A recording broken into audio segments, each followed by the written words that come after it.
먼저 누가복음 7장을 보겠습니다. 오늘 성경 누가복음 7장.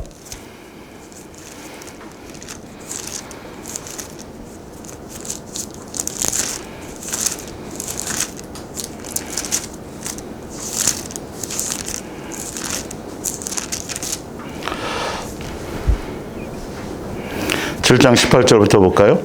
요한의 제자들이 이 모든 일을 그에게 알리니 요한이 그 제자 중 둘을 불러 주께 보내어 이르되 오실 이가 당신이 오니까 우리가 다른 일을 기다리오리이까 하라 하며 그들이 예수께 나아가 이르되 세례 요한이 우리를 보내어 당신께 여쭈어 보라고 하기를 오실 이가 당신이 오니까 메시아가 맞습니까? 이 말이죠. 우리가 다른 일을 기다리오리이까 하더이다 하니 마침 그때 예수께서 질병과 고통과 및 악귀 들린 자를 많이 고치시며 또 많은 맹인을 보게 하신지라. 22절에 예수께서 대답하여 이르시되 너희가 가서 보고 들은 것을 요한에게 알리되 맹인이 보며 걷는 사람이 걸으며 나병 환자가 깨끗함을 받으며 귀먹은 사람이 들으며 죽은 자가 살아나며 가난한 자에게 복음이 전파된다 하라. 아멘. 예. 하나 더 보겠습니다. 요한복음 20장을 볼게요. 요한복음 20장 이어서. 예. 요한복음 20장. 예수께서 제자들 앞에서 이 책에 기록되지 아니한 다른 표적도 많이 행하셨으나 오직 이것을 기록함은 너희로 예수께서 하나님의 아들 그리스도이심을 믿게 하려 함이요 또 너희로 믿고 그 이름을 힘입어 생명을 얻게 하려 함이니라. 아멘. 예. 바른 전도의 원리 세 번째, 예수 사랑 예수 동행 이야기 목요 성경학교 298번째 시간입니다. 그래서 첫 번째 시간에는 바른 전도의 원리 첫 번째는 전도의 미련한 방법을 설명드렸고, 그 다음에 두 번째 시간에는 전도의 내용을 이제 전도의 내용 1과 2로 나누어서 이렇게 이제 설명을 드리는데, 지난 시간에는 전도의 내용 1에 대한 부분을 이제 설명을 드렸습니다. 오늘은 전도의 내용 두 번째 시간이 되겠습니다. 그리고 이 전도의 내용, 지금 먼저 제가 본문을 먼저 읽어드렸는데, 예수님이 공생애를 출발하시면서부터, 그리고 예수님이 죽고 부활하신 이후에, 그리고 제자들에 이르기까지 초대교회의 복음의 전도의 내용은 예수 그리스도와 십자가의 사건인데 그 내용이 변하지는 않았어요. 그러나 전도 1의 내용과 전도 2의 내용의 그 부분이, 예를 들어서 이런 것과 같아요. 우리가 중학교에 들어가도 수학을 수학이라고 배워요. 그리고 고등학교에 가도 똑같이 수학이라고 과목을 배우긴 배워요. 그러나 중학교 때의 수학과 고등학교의 수학이 책의 이름은 똑같이 수학이지만 내용의 깊이가 다른 것처럼, 전도 예수님의 십자가와 그 예수 그리스도에 대한 그 증언의 말씀을, 예수님에 대한 증언의 말씀을 전하는 초대교회의 복음의 그 십자가에 대한 것과, 그리고 예수 그리스도에 대한 그 부분이, 그 내용과 전도의 내용, 지금 두 번째 다루어 드려야 될 내용도 십자가에 대한 것과 예수 그리스도에 대한 것은 맞지만 그 깊이가 좀 틀리다라는 것을 말씀을 드릴 거고, 그리고 그 전도의 내용 1과 2의 차이점에는 무엇이 있냐면 성령의 역사에 대한 내용의 차이점이 있어요. 그걸 좀 제가 자세하게 설명을 드릴게요. 그래서 지난주에 말씀드렸던 것처럼 지금 읽어드렸잖아요. 예수님의 공생애 때부터 자기 자신을 계시하셔서 오늘 세례 요한의 제자들에게 왔을 때 다른 얘기 안 하셨어요. 너희가 보고 들은 대로 해라. 근데 이 말씀의 내용은 이사야서의 61장에 예언되어져 나와 있거든요. 억눌린 자, 포로된 자, 그리고 가난한 자. 이 가난한 자는 사실은 돈이 없는 가난한 자를 얘기하는 게 아니라 심령이 가난한 자예요. 예, 분명히 아셔야 돼요. 그래서 어찌되었든 죄에 억눌렸고, 그 다음에 질병에 억눌렸고, 병에 억눌렸고, 사단의 이 모든 것들을 이제 풀어주시고 해방시켜 주시는데, 그 풀어주시고 해방시켜 주시는 구체적인 내용이 아까 누가복음 7장 22절 읽어드렸고, 또 요한복음의 아까 20장 마지막에 수없는 예수님의 표적과 이적과 성령의 역사를 통해서 표적과 이적과 능력을 나타내심은 예수님이 나와 있다. 요한복음 읽어드렸죠. 그분이 예수 그리스도 메시아시요 구세주요 하나님의 아들이라는 이것을 보여주는 표적이요 증거란 말이죠. 예언된 대로 그것을 나타내 보여주셨고, 그 예언된 대로 행하심을 보고 내가 너희들에게 행해준 그 이적의 내용과 표적의 내용들을 보고 내가 하나님의 아들이요 메시아인 것을 알고 나를 믿어서 생명을 얻어라 라고 알게 하시기 위해서 그렇게 했단 말이죠. 그리고 초대교회에 보면 똑같이 예수님의 십자가와 그 다음에 예수 그리스도에 대해 전했는데, 초대교회의 십자가에 대한 내용은 뭐냐면 초대교회 똑같이 십자가를 전했어요. 예, 십자가와 두 번째는 예수님에 대해서 전했어요. 예, 예수님에 대해서. 근데 십자가는 뭐냐면 너희가 예수님을 죄의 누명을 씌워서 죄의 항목을 지어서 십자가에 너희가 죽였다. 그 죽였던 예수님의 십자가를 전한다라는 건 그 십자가에 죽으신 예수님이 뭐 하셨다? 3일 만에 부활하셨다. 이 부활을 통해서 그분이 죄 없으심과 그분이 메시아이심과 그분이 구세주이신 것을 너희가 그것이 확증되었으니 그분을 믿고 따르라 이 얘기고, 예수님에 대한 건 만약 이것을 통해서, 그리고 또 예수님에 대한 것이라는 건 뭐냐면 사도들이 나가서 복음을 전할세 무엇으로 표적과 능력과 이적을 통해서 나타내졌는데, 병든 자 고치고 안전병에 고치고 소경 눈치고 중풍병 고치고 이런 표적과 이적과 귀신 내어 쫓음과 이런 것이 성령의 역사로 나타나게 해주셨는데, 그 나타남의 이분이 사도들이 자기들의 영성과 자기들의 능력과 자기들 것으로 한 것이 아니고 너희가 십자가에 못 박혀 죽으신 그 예수님께서 그 예수님의 이름과 능력으로 그래서 나타난 것이다. 이렇게 표적이 나타난 거야. 고쳐진 거야. 라는 것을 이 두 가지를 이런 의미에서 예수님의 십자가와 예수님에 대한 것에 초대교회의 복음의 내용은 이것을 중점으로, 그래서 예수님이 구세주고 예수님이 살아계심을 죽으셨지만 죄 없어서 살아계셨고 다시 부활하셨고, 그리고 그분이 곧 살아계셨기 때문에 그분이 하나님의 아들이기 때문에 구세주이시기 때문에 지금도 부활하신 이후에도 우리와 함께 성령의 능력으로 말미암아 똑같이 예수님이 살아계실 때 표적과 이적과 능력을 통해서 그분이 메시아인 것을 증명했던 것처럼 지금도 살아계셔서 우리와 함께 계셔서 표적과 이적과 예수님의 이름의 능력과 표적과 이적으로 그분이 지금도 메시아이심을 증언하고 계시다라는 걸 이거를 얘기한 게 이게 바로 초대교회의 복음의 1차적인 내용이었어요. 예. 자,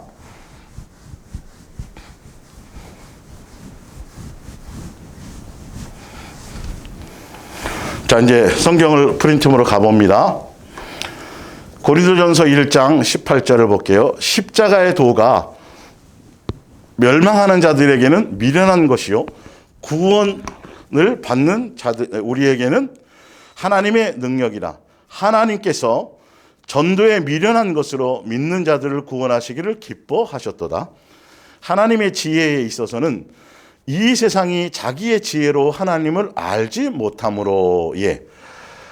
그래서 초대교회에 그 당시에 초대교회에 예수님을 믿던 사람들, 그 유대인들, 이스라엘 백성들에게 예수님의 표적과 이적을 행하셨고, 그 당시에 이스라엘과 유대교회에 속해 있던 사람들은 예수님의 십자가의 죽으심이 그것이 곧 어리석은 것으로 그렇게 받아들였던 것이죠.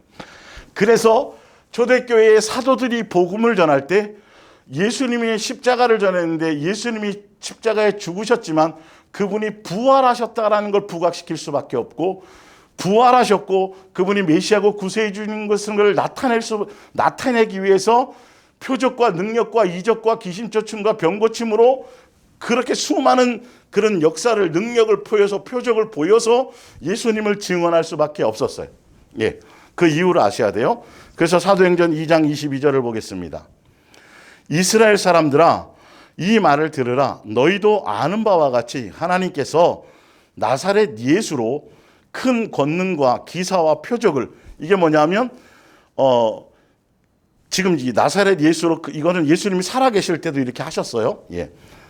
너희 가운데 베푸사 너희 앞에서 그를 증언하셨느니라.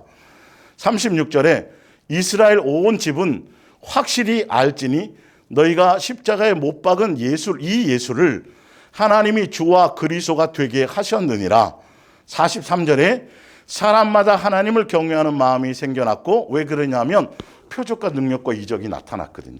예수님이 행하셨던 그 표적이 예수님이 죽고 부활하신 이후에도 사도들로 제자들로 말미암아 예수님을 증언하게 될 때에 표적이 나타났어요. 자, 볼게요. 계속 마음이 생겨났고 사도들로 말미암아 기사와 표적이 많이 나타나니 이렇게 되는 거예요. 예수님을 증언하기 위해서. 사도행전 4장 24절입니다. 그들이 듣고 한 마음으로 하나님께 소리를 높여 이르되 대주제여 천지와 바다와 그 가운데 만물을 지으신 이시여. 사도들이 제자들이 기도하는 내용이에요.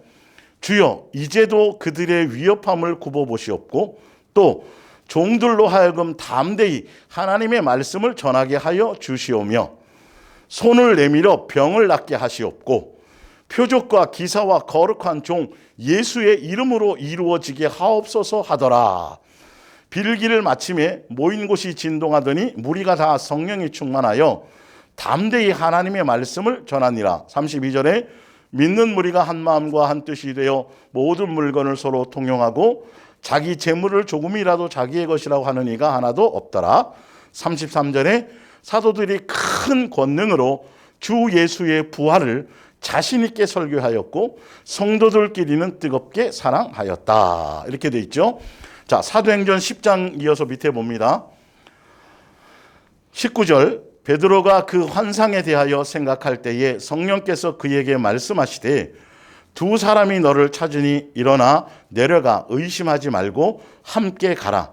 내가 그들을 보내었느니라 하시니. 21절에 베드로가 내려가 그 사람들을 보고 이르되 내가 곧 너희가 찾는 사람인데 너희가 무슨 일로 왔느냐? 22절 그들이 대답하되 백부장 고넬료는 로마 군인이었어요. 장교였어요. 고넬료가 이제 나옵니다.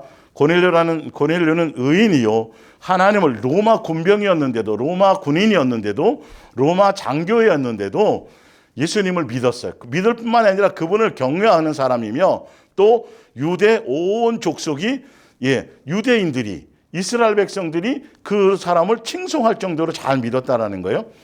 족속이 칭찬하더니 그가 거룩한 천사의 지시를 받아 당신을 그 집으로 청하여 말을 들으려 하느니라 한데, 이 고넬료가 주 9시에 기도하는데 제9시에 기도하는데 환상 가운데 여기 가면 베드로라는 사도가 있으니까 너는 그를 불러다가 말씀을 들으라 이렇게 해서 사람을 보냈던 거예요. 그래서 베드로에게 와서 베드로가 니네들 왜 왔느냐 그러니까 이런 얘기를 하는 겁니다. 34절이에요. 베드로가 이제 가서 그들이 갔더니 다 불러놓고 고넬료 집에 갔어요. 예. 베드로가 입을 열어 말하되 내가 참으로 하나님은 사람의 외모를 보지 아니하고 35절 각 나라 중 하나님을 경외하며 의를 행하는 사람은 다 받으시는 줄 깨달았도다. 어떤 형편이나 처진이나 민족이나 전혀 관계없이 중심에 예수님에 대한 사모함이 있고 어떤 차별도 없이 사도 베드로가 처음 이걸 경험하는 거예요. 유대인이 아니고 그건 이방인이거든요. 오히려 유대를 속박하는 핍박하는 예수님을 핍박했던 로마 군대의 장교였는데도 불구하고 그가 예수님을 경외하고 예수님의 말씀의 뜻대로 그렇게 바르게 살아가기 때문에 예수님이 그에게 베드로를 청할 수 있도록 하셨고 베드로에게도 그 얘기를 미리 하셨습니다. 그래서 베드로가 이 사건을 보면서 진짜 예수님은 이런 분이시구나를 스스로가 증언하는 것이죠. 예. 각 나라 중에 하나님을 경외하며 의를 행하는 사람은 다 받으시는 줄 깨달았도다. 36절에 유대인이라 그래서 어떤 민족과 기득권이 아니라 어느 누구든지 간에 예수님을 경외하고 그 의를 따라가면 이 말이죠. 베드로 36절에 만유의 주 되신 예수 그리스도로 말미암아 화평의 복음을 전하사 이스라엘 자손들에게 보내신 말씀 37절에 곧 요한이, 세례 요한이죠. 그 세례를 반포한 후에 갈릴리에서 시작하여 온 유대에 두루 전파된 그것을 너희도 알거니와. 복음의 내용을 얘기하는 거예요. 38절에 하나님이 나사렛 예수에게 성령과 능력을 기름 붓듯이 하셨음에 그가 두노서, 그러니까 이제 복음을 전하는 거예요. 이제 말씀, 예수님에 대한 말씀을 전하는 거예요. 고넬료의 가정에 가서 예수님이 불러다가 말씀을 들으라 그랬거든요. 그래서 베드로가 예수님의 공생애 때부터의 증언을 하는 거예요. 지금 하나님이 나사렛 예수에게 성령과 능력을 기름 붓듯 부으셨음에 그가 살아계실 때 두루 다니시며 선한 일을 행하시고 마귀에게 눌린 모든 사람을 고치셨으니 이는 하나님이 함께 하셨음이라. 그가 메시아요 구세주였던 것을 이렇게 표적, 하나님이 함께 하셔서 그분이 하나님의 아들이기 때문에, 그리스도이시기 때문에, 메시아이시기 때문에, 그러기 때문에 성령을 주셨고 그로 말미암아 많은 자에게 눌린 자, 억압받는 자, 병든 자 고치시고 표적과 능력으로 그것을 직접 하나님께서 성령을 통하여 하나님의 아들인 것을 직접 증언하셨다라는 얘기를 하고 있는 거예요. 그리고 41절에 40절에 39절 우리는 유대인의 땅과 예루살렘에서 그가 행하신 모든 일의 증인이라. 그들이 나무에 달아 죽였으나. 이게 바로 이제 초대교회의 내용이에요. 초대교회 복음의 내용은 예수님의 십자가와 예수 그리스도에 관한 건데 십자가에 대한 내용이 뭐냐면 이거예요. 예. 나무에 달아 죽였으나 하나님이 사흘 만에 다시 살리사 나타내시고, 이게 십자가에 대한 증언이. 그래서 이걸 통해서 그가 메시아라는 걸 이단이 아니고 죄인이 아니고 하나님의 아들이고 사람의 모형으로 태어났지만 그러나 하나님의 아들이고 하나님이시고 메시아시고 구세주라는 걸, 그 십자가의 내용은 이 내용의 1차적인 전도 그 전도 내용의 1차적인 내용을 전하는 거예요. 예. 42절에 모든 백성에게 하신 것이 아니요 오직 하나님이 사흘 만에 다시 살리사 나타내시되. 41절이에요. 모든 백성에게 하신 것이 아니요 오직 미리 택하신 증인 곧 죽은 자 가운데서 부활하신 후에 그를 모시고 음식을 먹은 우리에게 하신 것이라. 이 말이 뭐냐 하면 예수님이 죽고 부활하신 이후에 예수님에 대한 증언을 하라, 천국 복음을 전하라, 복음을 전하라고 선택해서 부른 사람은 모든 사람을 불러서, 그렇게 그 당시에는 모든 사람을 불러서 전한, 그렇게 하라고 하신 것이 아니라 죽고 부활하신 이후에 예수님이 만찬을 제자들과 함께 음식을 나누면서 했던 장면들이 나오잖아요. 음식을 나누시면서, 부활하신 후에 음식을 나누시면서 바로 우리를 택하시고 우리에게 그 증언하라, 전도하라고 얘기하셨다는 거예요. 분명히 제가 지난주에도 설명드렸죠. 예.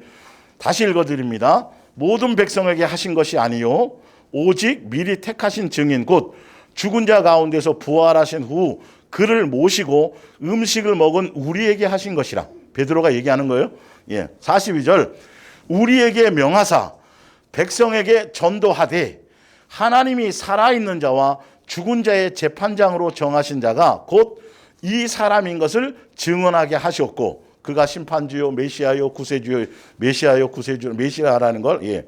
43절에 또 우리뿐만이 아니라, 우리에게 그걸 증언하고 하셨을 뿐만이 아니라 43절에 그에 대하여 모든 선지자도 증언하되. 벌써 구약의 수많은 내용들이, 예, 구약의 선지자들이 예언한 그 내용, 그분, 예, 억눌린 자, 또 포로된 자, 병든 자, 가난한 자에게 복음이 전파된다 하라 그래서 소경과 앉으면 다 고치시고, 그게 성경에 나와 기록된 그대로, 그리고 우리들을 통해서 그걸 증거하라고 말씀하셨고 성경에 기록된 대로 성경도 그분을 증언하시고, 이 말이에요. 하시되 그를 믿는 사람들이 다 그의 이름을 힘입어 죄 사함을 받는다 하였느니라. 베드로가 이 말을 할 때에, 말씀을 들을 때, 예수님이 전하라고 한 진리의 말을 제대로 전달할 그 말씀이 임할 그때에 뭐가 임하냐 하면, 잘 하셔야 돼요. 성령이 말씀 듣는 모든 사람에게 내려오시니. 여러분, 말씀을 제대로 듣고 말씀을 제대로 받을 때 성령의 역사가 나와요. 그 순간에 그 말씀 안에서 성령의 역사가 나타나는 거예요. 제대로 성경을 좀 아시기 바랍니다. 그런 부분들이. 예. 사람에 내려오니 베드로와 함께 온 할례 받은 선지자들이 신자들이 이방인들에게도 성령 부어 주심으로 말미암아 놀라니 이는 방언을 말하며 하나님 높임을 들음이로라. 이에 베드로가 이르되 이 사람들이 우리와 같이 성령을 받았으니 누가 능히 물로 세례 베품을 금하리요 하고 명하여 예수 그리스도의 이름으로 세례를 베풀라 하니라. 그들이 베드로에게 며칠 더 머물기를 청하니라. 이렇게 보면 원래 성경을 보면 예수님을 증거하면 예수님을 믿었고 예수님을 믿고 영접하면 죄 사하는 죄 사하주는 침례를 받게 하고 침례를 받은 사람들에게 성령을 선물로 주는 게 원래 순서잖아요. 그러나 이렇게 예수님의 역사는 그렇게 한꺼번에 모든 걸 하실 수도 있어요. 고넬료는 침례 물세례 받기 전에 벌써 예수님을 알고 있었고 예수님을 섬기고 있었어요. 그리고 지금 말씀을 들을 때 성령이 먼저 임하세요. 사도행전을 보면 그게 순서가, 그건 우리의 순서이고 예수님이 하실 때는 한순간에도 다 하실 수 있다라는 거예요. 예. 이거 잘 이해하셔야 돼요. 성경을 통해서. 그러니까 이거를 뭐 신학적으로 교리적으로 이렇게 나눌 필요가 없어요. 형식으로. 그의 순서의 성경적인 순서는 그렇게 되어져 있지만 예수님의 입장에서는 순서가 틀릴 수도 있다고요. 그분이 하실 때는. 그리고 한꺼번에 다 하실 수도 있다라는 걸 아셔야 돼요. 예.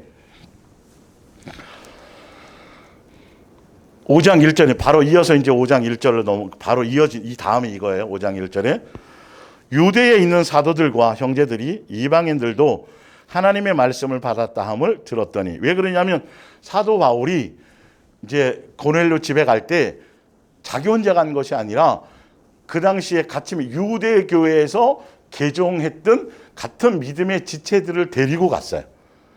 예. 자, 이유가 있어요. 유대에 있는 사도들도 형제들이 이방인들도 하나님의 말씀을 받았다 함을 들었더니 베드로가 예루살렘에 올라갔을 때에 할례자들이 비난하여 이르되 내가 무할례자의 집에 들어가 함께 먹었다 하니 베드로가 그들에게 이 일을 차례로 설명하여, 자, 사도행전 15장에도 봅니다.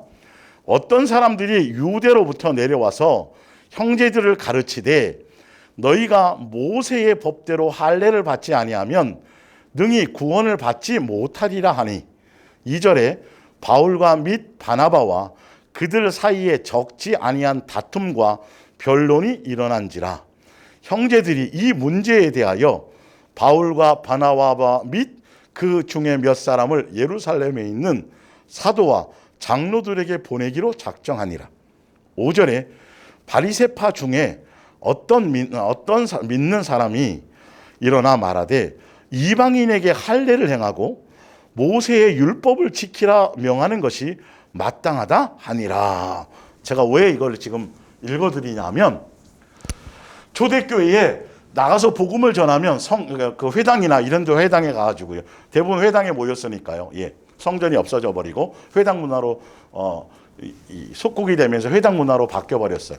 각 지역에 동네마다 있는. 그래서 회당에 가서 복음을 전하게 되면 3,000명이나 5,000명씩 막 회개해서 초대교회 성도들이 찼어요. 그런데 보면 그 중에 유대 교회에 있었던 사람들이 변하지 않네. 이 사람들이요.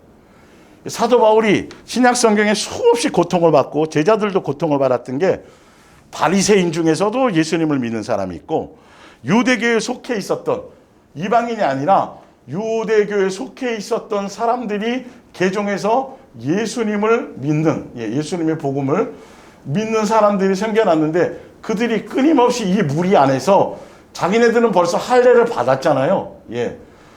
할례 안 받으면 구원이 없다라고 계속 주장을 하는 거예요. 그리고 베드로가 또 자기 같은 유대교회에서 개종한 사람과 같이 가서 고넬로 집안에 성령의 임하심과 이방인이었지만 더군다나 로마 군인이었지만 말씀을 듣고 믿고 성령이 내리시는 걸 직접 경험해서 이야, 이게 쭉 소문이 퍼지기 시작한 거죠. 즐겁고 기쁜 일인 거죠. 사실 알고 보면. 예. 그랬는데 그렇게 하고 왔다고 그러니까 당장 같은 교회예요. 예?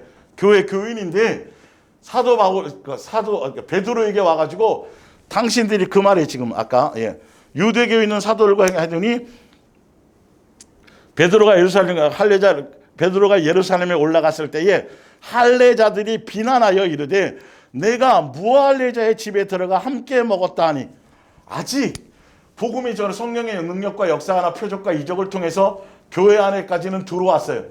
교회 안에까지 들어왔는데도 이 안에서 아직도 율법을 아직도 자유의 율법자가 아니라 율법에 자유하지 못한 아직 유대교라는 종교의 사상에 쩔어서 그 아래서 수많은 분쟁과 변론을 일으키는 사람들이 그대로 있었다라는 거예요. 표적과 능력과 이적의 부분에 초대교회는 그럴 수밖에 없어요. 거기에 집중될 수밖에 없어요. 그러나 이제 그를 통해서 교회에 들어왔잖아요.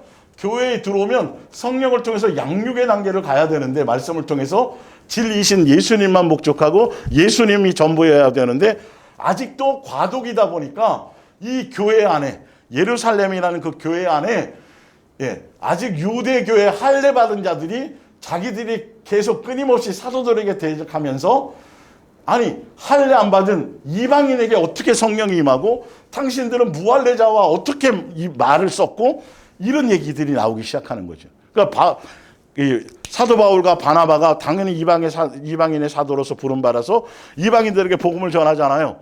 그것에 대해서도 계속 지금 이렇게 와서 분쟁 일으키고 다툼 일으키고 시비를 걸어서 사도 바울이 이것 때문에 굉장히 고통을 많이 받죠. 유대에서 내려와서 이걸 전하는 거예요. 예수님을 전하는 게 아니라 아직도 표적과 이적과 능력을 통해서 예수님이 메시아인 것을 알고 구세주인 줄 아는 걸 믿는다 그래서 침례받고 성령을 받았다고 하는 사람들조차도 아직 율법에서 자유하지 못하고 여전히 예수님에 대한 복음에 깊이 젖어 있지 못하는 갈등의 상황이 있었던 거예요. 자, 좀 더 한 번 더 볼게요. 현대 성경으로 봅니다. 갈라디아서 2장 1절부터 좀 볼게요.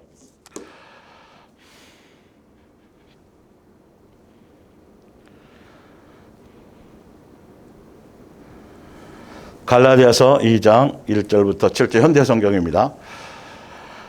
그리고 나서 내가 14년 뒤에야 나는 다시 예루살렘을 그러니까 이게 뭐냐면 사도 바울이 예수님을 다메스크 성에서 만나고 아라비아 광야로 사도들을 찾아가지 않고 만나지 않고 사람에게 사람에게 상의하지 않고 사람에게서 배우지 않고 아라비아 광야에 가서 3년 동안 양육받아서 거기서 말씀을 듣고 그리고 또 복음을 전하다가 14년 이후에 이제 제자들을 베드로나 만나러 온 거예요. 만나러 온 이유가 있어요. 다시 예루살렘을 찾아왔습니다. 그때는 바나바와 디도도 함께 갔습니다. 하나님의 특별한 명령으로 그것을 찾은 나는 이방인들에게 전하고 있는 복음의 내용에 관해서 이제 복음이에요. 복음의 내용. 예루살렘의 형제들과 의견을 나누었습니다. 내가 가르쳐 온 복음의 올바른 해석과 또 그 정당성을 인정받기 위해서 교회의 지도자들과 개인적인 토론을 벌인 것입니다. 왜냐하면 사도 바울은 사도들에게 배우지 않고 예수님의 12제자 안에 포함되어 있지 않아서 유대 교회에 속해 있었던 사람이잖아요. 그래서 다메섹 상에서 예수님을 만났단 말이에요. 그리고 베드로나 다른 12제자의 어느 누구에게도 예수님에 대한 복음에 대해서 들은 적이 없고 아라비아 광야에서 예수님께로 양육받아서 성경이 이런 거다 말씀하면 이런 것들을 직접 양육을 받았단 말이죠. 짧은 시간 내에 그 3년 반 이상을 동안에 예수님으로 말미암아 육체로 대면이 아니겠죠. 그렇죠? 감동을 통해서 성령을 통해서 배웠어요. 그래서 그렇게 배웠으니까 자기가 나가서 이제 그렇게 배우고 나서 복음을 한 14년 동안 이렇게 복음을 전하다가 이제 예루살렘에 와서 그때서야 베드로나 요한이나 다른 사도들과 하고 이제 영적인 대화를 하러 오는 거예요. 왜냐하면 이들이 예수님을 직접 배운 제자들이고 자기는 예수님을 얼굴을 대면해서 직접이 아니라 성령을 통해서 감동을 통해서 계시를 통해서 배운 거고 그래서 내가 그렇게 예수님께로 전달받은 그 내용과 예수님께서 직접 12제자를 양육하셨던 그 제자들이 전했던 복음의 내용과 과연 차이가 있느냐 내가 잘못된 것이 있느냐 없느냐를 검증받기 위해서 영적인 대화를 했었다는 거예요. 복음에 대해서 예수님에 대해서 그 얘기를 하는 거예요. 그 결과 그들은 내 말을 승인해 주었습니다. 또 내 동료인 디도가 비록 이방인이었지만 그에게 할례를 강요하지도 않았습니다. 아니 당연히 사도들은, 제자들은 할례 받으라고 얘기할 수가 없죠. 당연히. 예. 그러니까 그 얘기는 뭐냐면 이 제자들이나 나나 똑같이 예수님께로부터 양육을 받았는데 보니까 할례나 어떤 율법의 어떤 격식이라든지 또 절기라든지 이런 것이 아니고, 몸에 행하는 어떤 육체적인 할례를 얘기하는 것이 아니고 진짜 예수님의 영으로, 그리스도의 영으로, 성령으로 인침받으면 누구나 다 예수님의 자녀이구나. 그래서 예수님에 대한 복음의 내용은 똑같구나를 제자들도 그렇게 증언해 주시고 했다라는 걸 얘기하는 거예요. 이런 문제는 우리가 그리스도 예수를 믿음으로써 누리는 자유를 의심하고 또 유대 교회의 율법을 지키고 있는지 어떤지를 정탐하려는 거짓 그리스도인들이 몰래 스며들어오지 않았다라면 생겨나지 않았을 것입니다. 거짓 교사가 아니면 굳이 이런 거를 굳이 나눌 필요가 없다는 거예요. 누구나 다 예수님께 제대로 말씀을 받고 제대로 계시를 받았다라면 이건 뭐 율법을 지켜서 구원받는다, 할례 받았나 이런 걸 논할 필요도 없는데, 유대교에 있으면서 개종한 사람들이 아직도 거짓 선지자 노릇을 하면서 이런 것들을 힐난하고 이런 것들을 비판하고 이런 것들을 걸고 넘어지면서 사도들을 막 대적하고 거짓 선지자가 오히려 반대로 사도 바울에게도 그랬던 것처럼 그런 일이 있었다는 거예요. 그들은 마치 노예를 쇠사슬에 묶듯이 자기들의 규칙을 가지고 옛날의 전통 율례, 유대교의 전통 이런 것들 우리 모두를 묶어놓을 생각만 하고 있는 자들입니다. 초대교회 성도 안에 이런 게 있었다고요.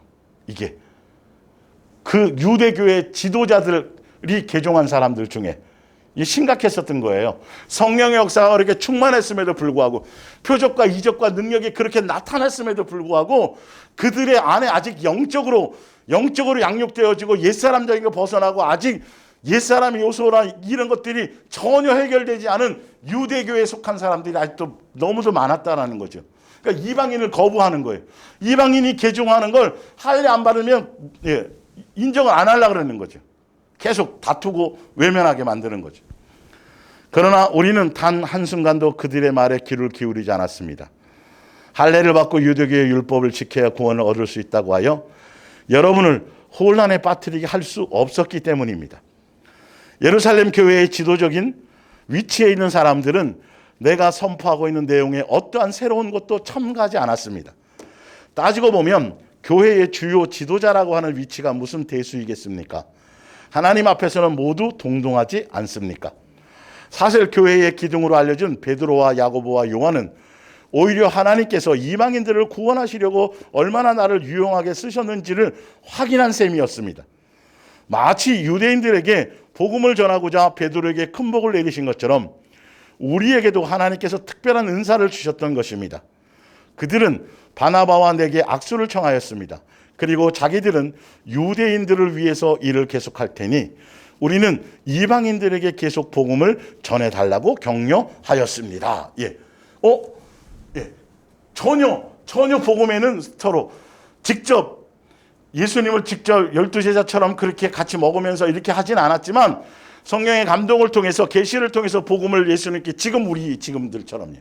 지금 예수님 2000년 전에 예수님을 직접 같이 밥 먹고 물고기 이렇지 않아서 성령으로 말미암아 우리가 지금 알게 하시는 이 말씀을 통해서도 전혀 손색 없는 동일한 복음의 말씀 우리가 알고 동일하게 제자들처럼 깨닫고 그렇게 사도 바울이 그게 샘플이란 말이에요. 사실은 그렇게 돼서 그렇게 복음을 전해 주시오. 할례 받고 이런 것에 대해서는 전혀 신경 쓰지 말고 예수님에 대한 복음의 계시를 제대로 전해 주세요라고 검증을 받았다고 얘기하는 거예요. 자, 11절로 넘어가 볼게요. 그런데 베드로가 안디옥에 왔을 때 매우 잘못된 행동을 했기 때문에 나는 사람들 앞에서 그에게 면박을 주었습니다. 자, 보세요. 재미있어요.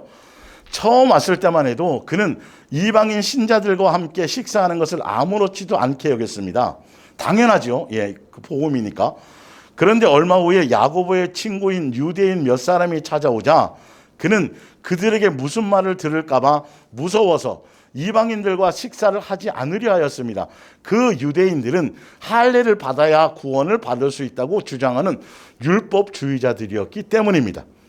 그러자 다른 유대인 신자들도 마음은 그렇지 않으면서도 사도 베드로가 그러니까 그를 따라서 위선적인 행동을 하였습니다. 심지어 바나바까지도 사도 바울과 함께 사역을 했던 바나바까지도 그 행동에 휘말려 들어갔습니다. 나는 그 광경을 보자 그들의 믿음이 진실하지 못하고 복음의 진리 위에 있지도 않다는 것을 알았습니다. 그래서 나는 여러 사람들 앞에서 베드로에게 당신은 원래 유대인이면서도 이미 오랫동안 유대교의 율법을 구애를 받지 않고 지내오지 않았소.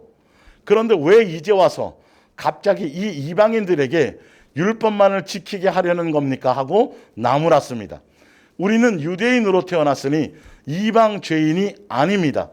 그러나 우리가 유대인 그리스도인이요 유대교의 율법을 잘 지킨다고 해서 모두 다 하나님과 올바른 관계를 맺을 수 있겠습니까? 아닙니다. 우리의 죄를 없애주시는 예수 그리스도를 믿을 때만 비로소 그렇게 될 수 있습니다. 우리가 예수 그리스도를 믿는 까닭이 여기에 있습니다. 우리는 율법을 지켜서가 아니라 그리스도를 믿음으로써 하나님께 인정받을 수 있다는 말입니다. 율법만을 지켜서 구원받는 사람은 한 사람도 없습니다. 참 성경에 이런 내용이 있다는 게 재밌죠. 그 대사도 베드로가 처음에는 막 이방인들이 이제 교회에 들어와 가지고 이제 할례 받지 않았지만 이방인이지만 예수님의 복음의 자유를 누리면서 그게 진짜 복음이었으니까요. 예수님 차별이 없었으니까요. 한 성령 안에서 예수님 자체가 그랬으니까요. 그렇게 또 전하셨고 살아계실 때도. 그래서 잘 어울리고 했는데 이제 그 교회 안에 예루살렘의 교회 안에 유대인 중에서 바리새인 중에서도 마찬가지예요. 바리새인 중에서도 개종해서 유대교회를 버리고 와서 예수님께 침례받고 뭐 이렇게 이름으로 침례받고 한 성도가 된 사람들이 수없는 그 사람들이 계속 이방인을 할례받지 않은 이방인들에 대해서 계속 지적하고 자꾸 시비를 걸고 하니까 베드로도 어느 순간인가 눈치를 보기 시작하는 거예요. 그들이. 요한의 친구들 중에 율법주의자들이 아직 여전히 그걸 갖고 있었던 사람들이 지금도 예수님을 믿는다고 하면서도 아직도 기독교적인 어떤 교리나 전통에 그대로 져 있다면 아버지와 자녀의 관계인데 예수사랑 예수 동행을 그걸 통해서 자유의 율법자처럼 가야 되는데 아직도 유대교나 기독교적인 종교적인 생각과 마음속에서 아직도 제대로 자리 잡지 않고 있다라고 하면 확실히 그것을 내버려두지 않고 아버지와 자녀의 관계로서 성령을 통해서 양육의 길을 제대로 가는 것에 마음에 초점이 있지 않다라면 끝없는 갈등과 변론과 교회 안에서 무리만 생길 수밖에 없는 것이죠. 그러니까 바나바까지도 베드로가 그러니까 눈치를 보는 거야. 또 저 사람들하고 또 밥 먹었다가는 가까이 지냈다가는 또 손가락질을 받고 또 괜히 구설수에 오르겠구만. 그러니까 사도 바울이 대놓고 베드로에게 그렇게 얘기하는 거 아니에요. 지금 이 장면들이요.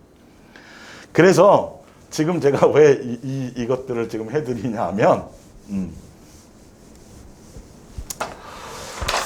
성령의 역사에 대한 그 부분들이 이제 조금씩 내용들이 그래서 초대교회에 교회 안으로 많은 사람들이 불러들이고 교회 안에서의 교회로서의 지체를 형성하기 전까지는 여기까지는 표적과 이적과 능력과 이것으로 교회의 성도로서의 형성을 했어요.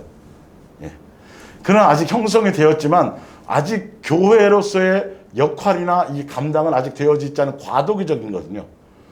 그러다 보니까 성령의 역사를 통해서 표적과 이적과 능력은 경험했지만 그들이 예수님에 대한 제대로 된 진리의 복음의 자리에 서 있지 못한 사람들이 굉장히 많았다라는 거예요.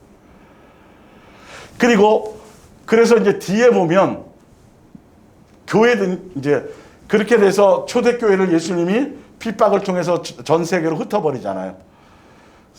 흩어서 예루살렘 교회도 성도가 이제 얼마 안 남고 또 순교한 사람도 있고 또 각 지역에 고린도 교회 여기 성경에 나오는 에베소 교회나 에베소 교회나 고린도 교회나 이런 교회라는 건 어떤 특정한 교회 하나 고린도라는 특정한 교회 하나를 얘기하는 게 아니라 고린도 지역에 있는 수많은 고린도 교회 전체를 포함하는 고린도 교회예요. 예, 에베소 교회라 그래서 에베소에 있는 하나의 에베소라는 교회 하나를 얘기하는 게 아니라 성경에 나와 있는 건 에베소 지역에 있는 여러 교회를 다 포함한 에베소 교회를 통합해서 하는 얘기란 말이에요.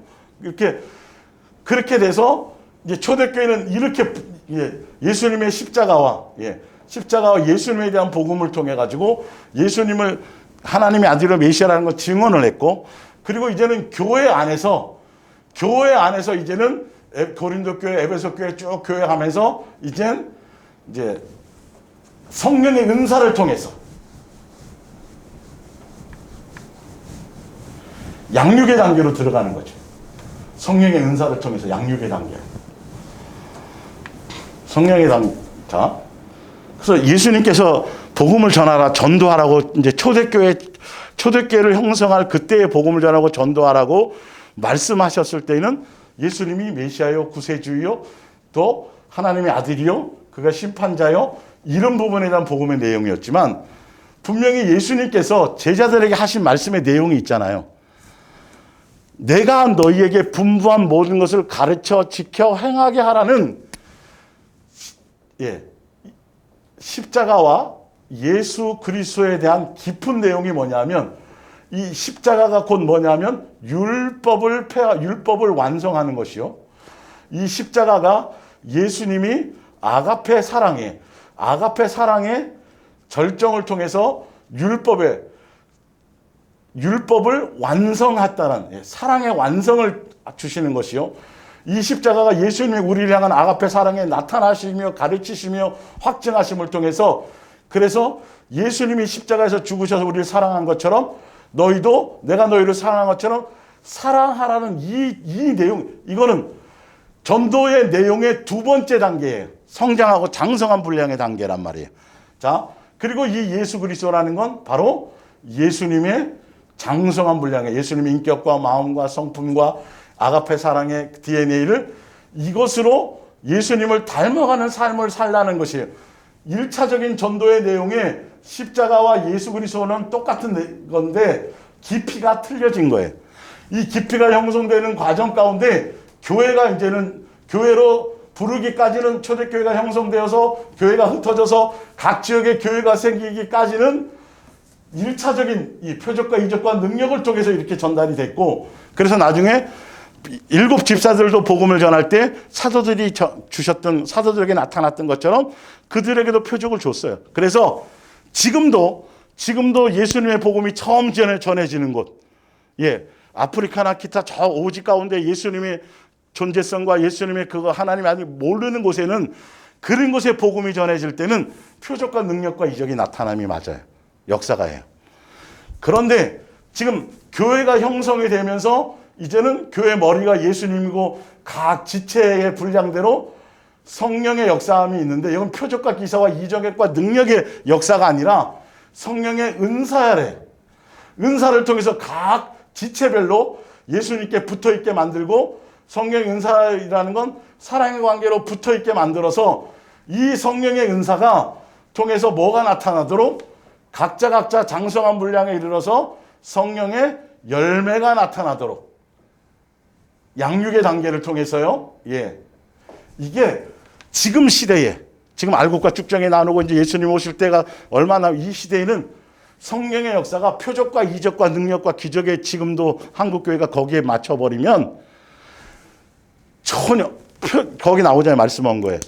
수 없는 표적과 이적과 능력을 경험하고 병고침을 경험하고 예수님이 오병 이어 주실 때 먹는 현장에 있었지만 결론은 예수님 다 떠나버렸단 말이에요. 그것이 자체가 구원이 아니거든요.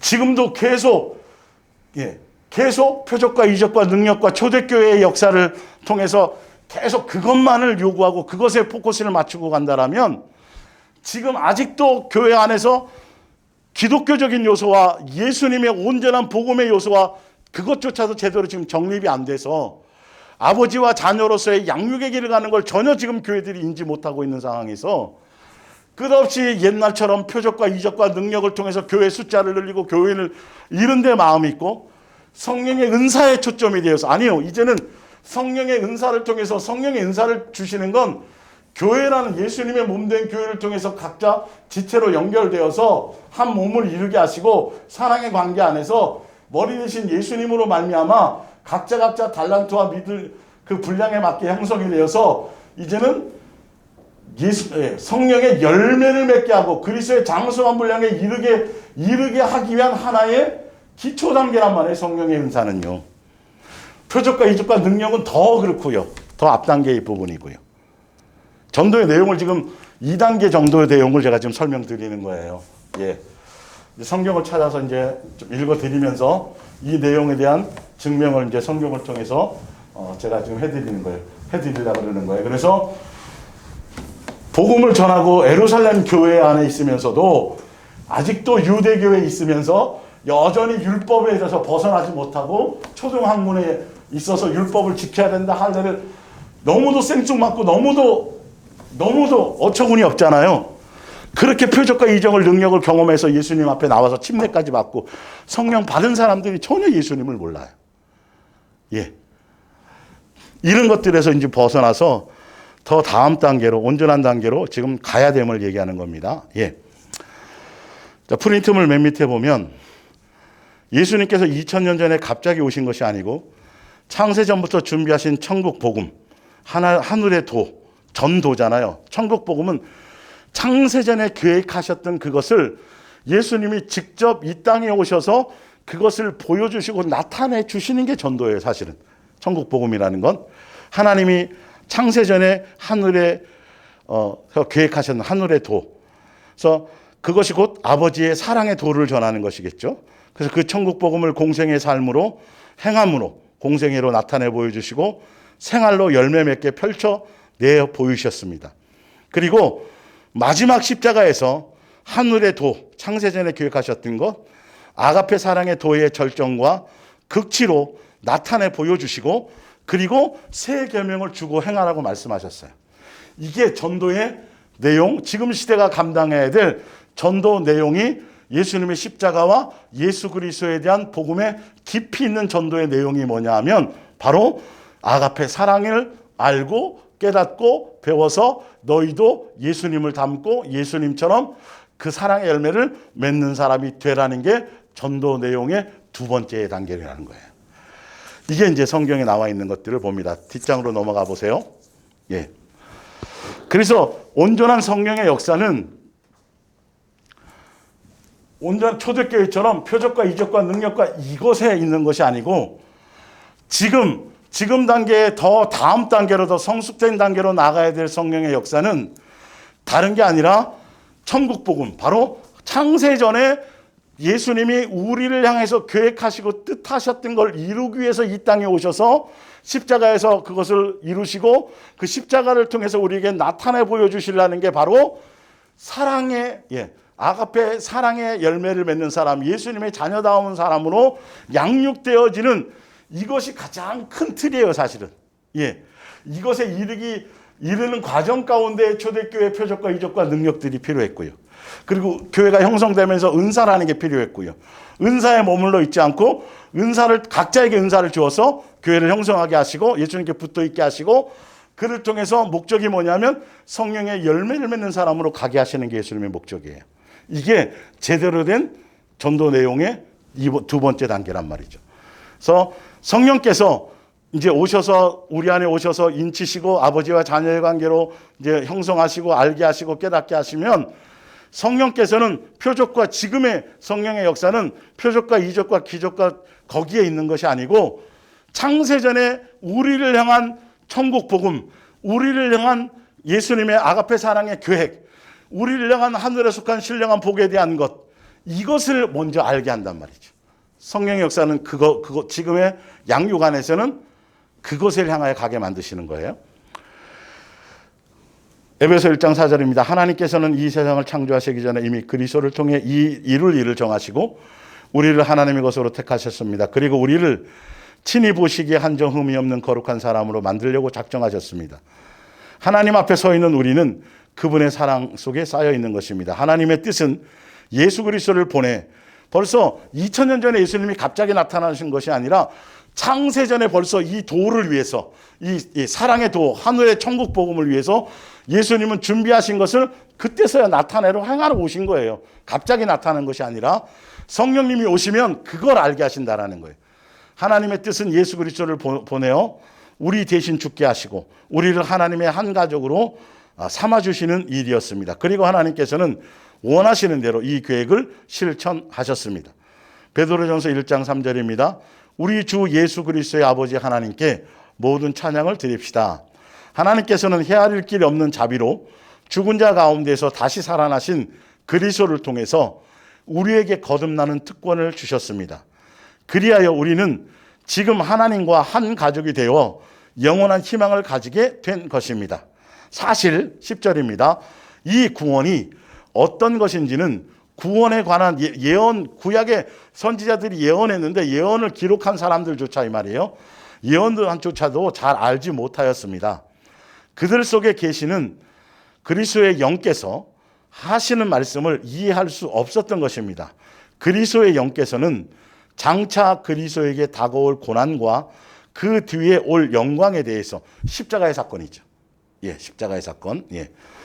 기록하라고 말씀하셨지만 그들은 그 일이 대체 언제 누구에게서 일어날 것인지 알 수가 없었던 것입니다. 12절에 그들은 결국 이 일이 자기들이 생전에 일어나지 않고 그보다 훨씬 후대인 여러분의 시대에 일어난다는 것을 하나님의 계시로 알았습니다. 이 기쁜 소식은 하늘에서 보내심을 받은 성령의 능력에 의해서 여러분에게 분명하게 전해졌습니다. 이 놀라운 소식은 하늘의 천사들까지도 알려고 애썼던 것입니다.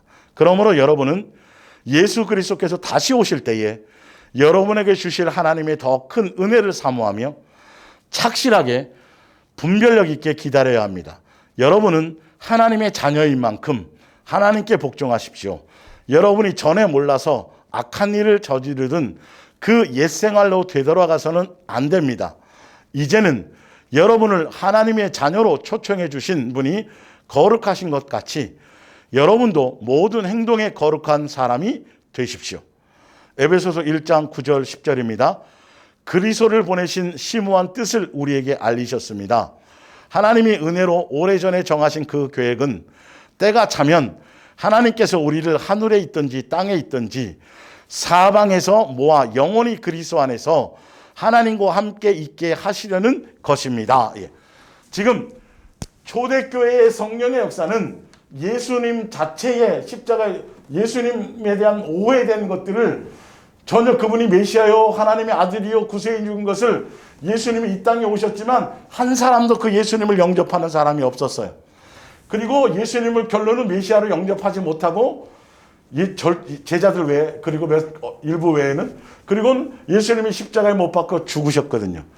그래서 예수님을 이단으로, 죄인 괴수로 이렇게 누명을 씌워서 예수님을 십자가에 못 박혀 죽였기 때문에 예수님으로부터, 예수님 시대의 공생애로부터, 그리고 초대교회의 교회가 형성되기 전까지는 끝없이 그게 아닙니다.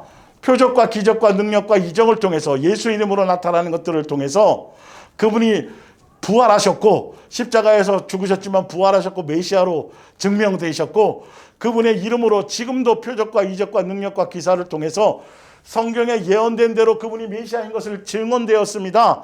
라고 그 말씀을 듣고 믿고 예수님을 영접하면, 침례를 받으면 성령을 통해서 성령의 세례를 받고, 그리고 교회에 이제 각 지역의 이제 교회의 일원으로서 형성이 되면서 교회의 머리 되신 예수님과 이제 성령의 은사, 표적과 이적이 아니라 은사를 통해서 한 교회에 예수님께 붙어 있는 무형의 교회에 한 지체로서 이렇게 형성을 시켜주시고, 그리고 이걸 통해서 창세전에 계획한 것을 온전히 이루기 위해서 성령의 열매, 예수님 사랑의 열매, 예수님 자녀다움, 예수님을 닮은 사람, 새 사람, 장성한 사람, 이런 사람으로 예수님 앞에 섰을 때에 예수님의 온전한 자녀로 양육하시기 위해서 창세전에 계획하셨잖아요. 성령님이 은사를 통해서 예수님의 사랑의 관계에 맺어주시고 성령의 세례를 받고 그를 통해서 아버지와 자녀의 관계를 인치심을 통해서 양육의 단계를 거쳐서 성령을 통해서 양육의 관계를 통해서 성령의 열매를 맺는 사람으로 이렇게 나타나는 과정이 지금 초대교회를 벗어나 요 과정을 가는 요 복음의 내용, 내가 너희를 사랑한 것 같이 너희도 사랑하라, 내가 너에게 분부한 모든 것을 지켜 행하게 하라, 이게 바로 성령의 열매를 맺어라, 사랑의 DNA로 말미암아 나 예수다운 작은 예수가 되라, 이것을 나타내고, 이거는 창세 전의 교회에 이걸 성령님이 오셔서 인치심을 통해서 아버지와 자녀의 관계를 통해서 양육 안에서 이런 것들을 알게 하신다라는 거예요. 표적에 매이지 않게 하는 거예요. 이게 전도의 내용의 두 번째 단계예요. 자, 그래서 보겠습니다. 밑에 보면 히브리서 6장 1절 중간에 밑에서 볼게요. 그러므로 우리가 그리스도의 도의의 초보를 버리고 죽은 행실을 회개함과 하나님께 대한 신앙과 세례들과 안수와 죽은 자의 부활과 영원한 심판에 관한 교훈의 털을 다시 닦지 말고 완전한 대로 나아갈지니라. 하나님께서 허락하시면 우리가 이것을, 지금 히브리서 6장 1절부터 3절의 내용은 초대교회의 그 초대교회 복음을 듣고 표적과 이적을 통해 듣고 초대교회 교회 안에 들어와서 그 안에서 이제 진리의 형성을 하고 있는 사람들, 그리스도 교회 초보의 단계에 있는 사람들에 대한 내용이에요. 지금 이게. 그러다 보니까 이것이 형성되는 과정 가운데 할례파와 무할례파 뭐 이런 나뉘고 무슨 뭐 이런 안식일 이런 것들이 종교적인 대립과 여전히 유대교의 어떤 사상을 이 예루살렘 교회 안에서 그리스도의 교회 초보에 대한 것들을 가지고 자꾸 논쟁하고 분쟁하는 것이, 그러나 분명히 말하기를 뭐냐면 이제는 그리스도 교회 초보를 버리고 이제 은사도 마찬가지예요. 요 단계가 은사의 단계잖아요. 은사를 통해서 이제 온전한 교회의 지체의 관계를 형성하는 거죠. 이 안에는 유대교 사상을 가진 사람은 여기에 형성이 될 수가 없어요. 여기는 짬뽕이 되어 있거든요. 초대교회 안에서는. 예. 그러나 여기 있던 사람들이 이제 다 나가버려요. 사도 바울이 계속 얘기하죠. 베드로도. 나가가지고 다른 얘기를 계속 하는 거예요. 이들이 나가고 나서 성령의 은사를 통해서 명된 교회 지체의 형성의 관계를 형성하는 거예요. 이때도 아직도 그리스도 교회 아직도 초보예요. 이 단계를 벗어나 이제 온전한 대로 장성한 분량으로 열매 맺는 단계로 나아가라는 것이 바로 이 부분이 지금 전도의 내용의 두 번째, 지금 시대에 적용되는 전도의 내용, 복음의 내용이어야 된다는 거예요. 예. 그러면서 4절에 보면 3절에 하나님께서 허락하시면 우리가 이것을 하리라. 한번 빛을 받고 하늘의 은사를 맛보고 성령에 참여한 바 되고 또 하나님의 선한 말씀과 내세의 능력을 맛보고도 초대교회 예루살렘 교회처럼 서로 막 이렇게 할례파 무할례파 무슨 이런 것들에 대해서 분쟁과 논쟁에 있는 관계가 아니라 이들이 결론은 견디지 못하고 다 나가버리고, 그리고 이제 온전히 예수님만 믿고 예수님으로 말미암은 교회로 형성된 사람들이 은사를 통해서 각자 지체 안에서 형성되어서 있었던 사람들이 이제는 어떻게 가야 돼? 이 단계를 벗어나서 성령의 은사도 맛보고 경험하고 막 했지만 이거는 이 자체로는 영생과 구원과는 사랑이 없으면 아무 의미가 없다고 고린도서 13장에 나오잖아요. 또 타락할 수 있거든요. 그래서 무슨 단계로 나가야 되냐면 성령으로 말미암아 성령의 열매를 맺는 단계로 나아가야 된다라는 것. 예. 지금 이것을 얘기하는 거예요. 자, 그래서 에베소서로 봅니다. 밑에 에베소서 4장. 예. 에베소서 4장 그 전에 볼게요. 좀 더 이제 구체적으로 이제 그것이 나오죠.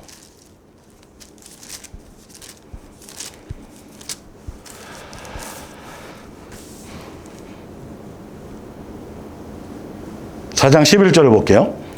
그가 어떤 사람은 사도로 어떤 사람은 선지자로, 이게 지금 이렇게 이 예루살렘 교회처럼 혼용되어 있는 것이 아니라 이제는 예수님만 믿겠습니다. 이제 율법에서 벗어나서 예수님 안에서 예수님만 그리스도의 도에 그리스도의 교회 안에 들어와서 예수님의 복음만 따르겠습니다 라고 하는 사람들에게 누구는 사도요, 누구는 병 고치는, 이건 다 뭐냐면 성령의, 고린도서 12장에 나오죠.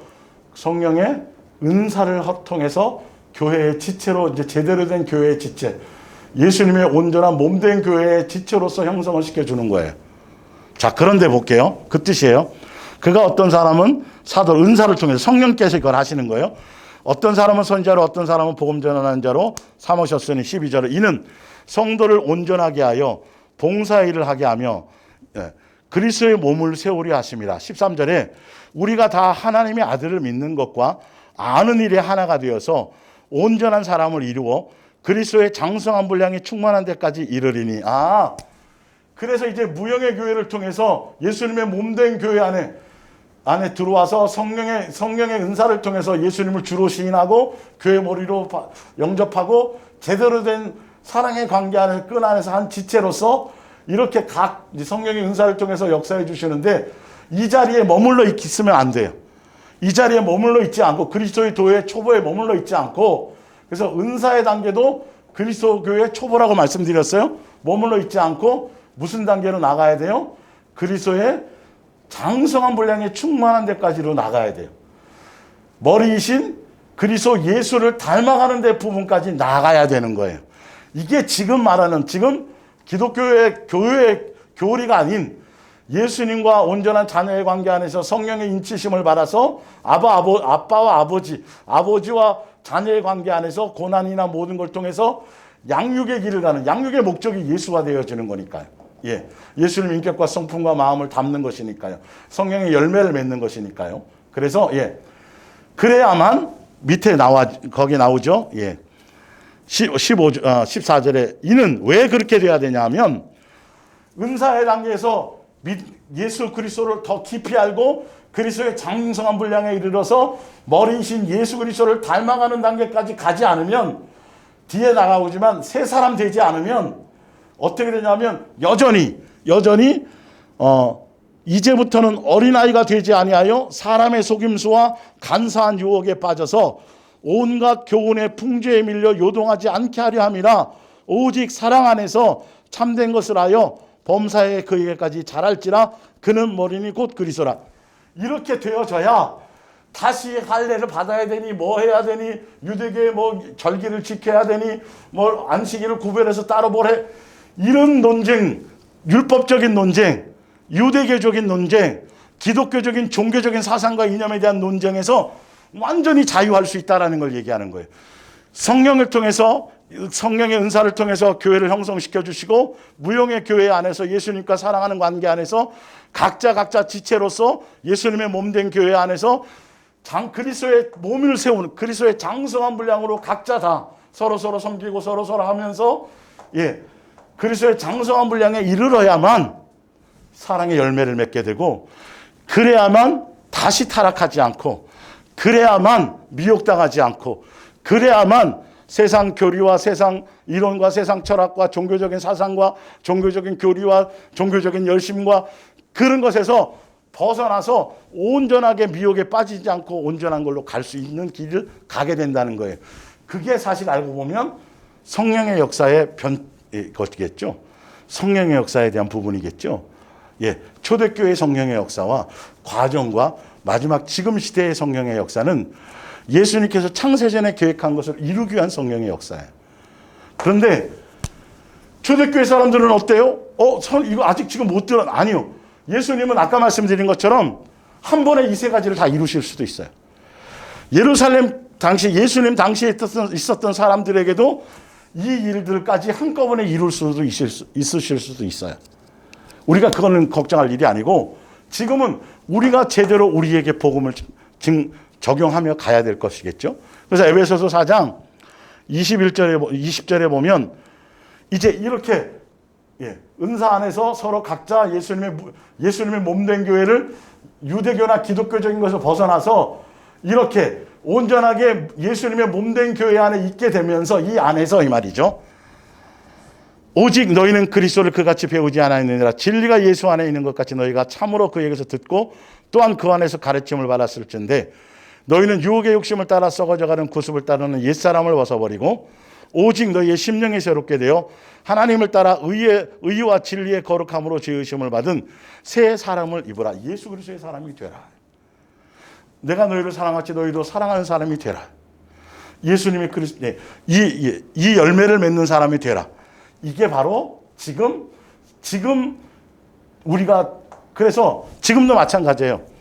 지금은 한국 교회 이제 이건 얼마 전에 책으로 나온 건데 한국 교회 나가서 전도지 하고 나가서 이렇게 예수 천당해서 오는 사람은 거의 없고 가족 안에서 또 서로 어떤 관계 안에서 그 사람들의 삶의 열매나 행실을 통해서 소개되어져서 예수님께로 나온대요. 이제는.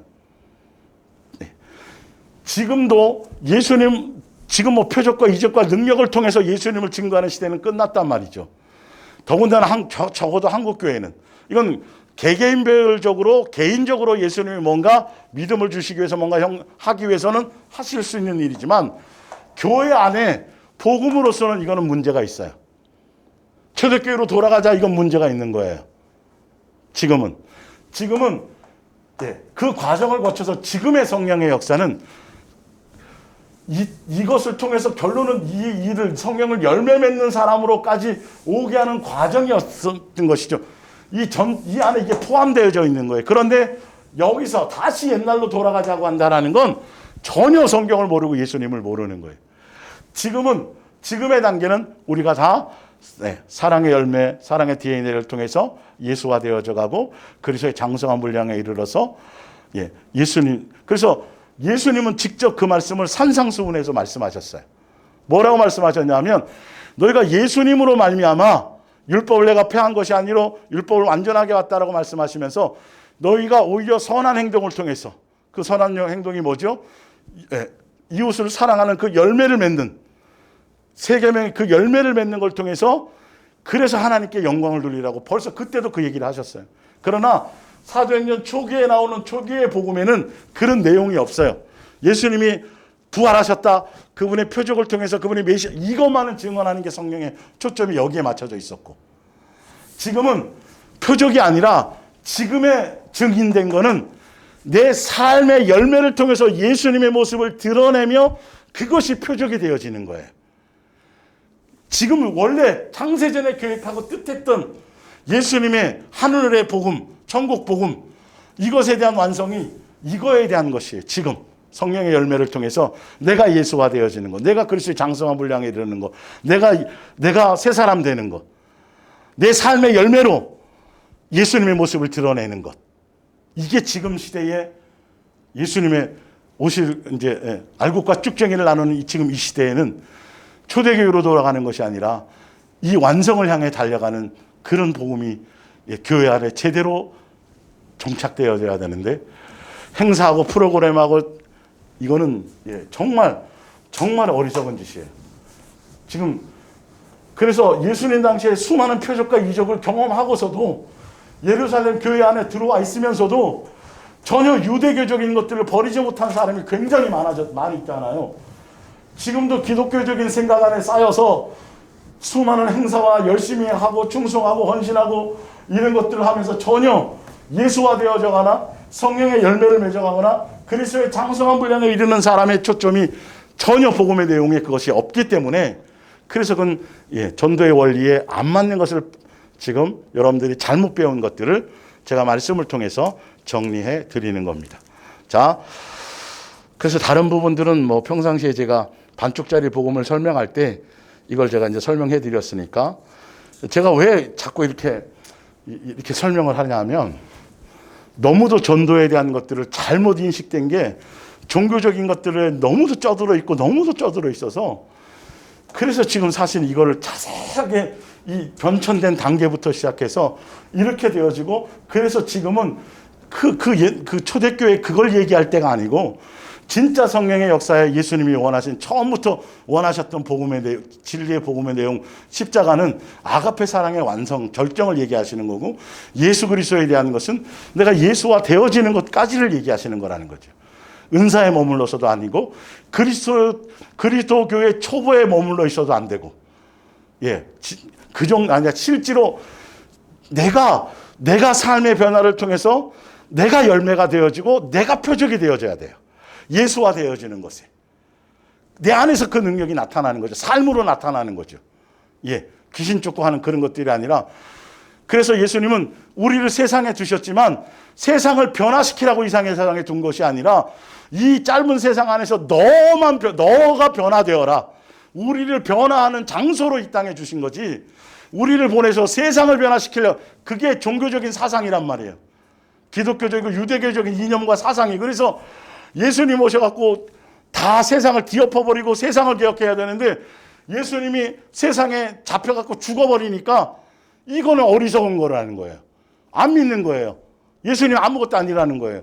그 오해를 풀어드리는 게 초대교회 초반의 역사고, 그리고 은사를 통해서 그 이제 유대교의 사상과 그걸 짬뽕해 있었던 사람들, 예수님 믿는다고 와 있었지만 예루살렘 교회 안에, 그들이 다 교회를 떠나고, 어쩔 수 없이 떠날 수밖에 없죠. 성령의 역사로 떠나고 예수님을 교회의 머리로서, 그래서 교회에 예수님의 몸된 교회로서 형성된 사람들에게 은사를 통해서 형성해 주시고, 그걸 통해서 그리스도의 장성한 분량에 이르러 예수를 배우고 진리를 배우고 예수 그리스도와 되어지고 성령의 열매를 맺고 사랑의 DNA를 공급을 통해서 작은 예수가 되어지는, 그것이 진짜 천국 복음의 완성의 내용이에요.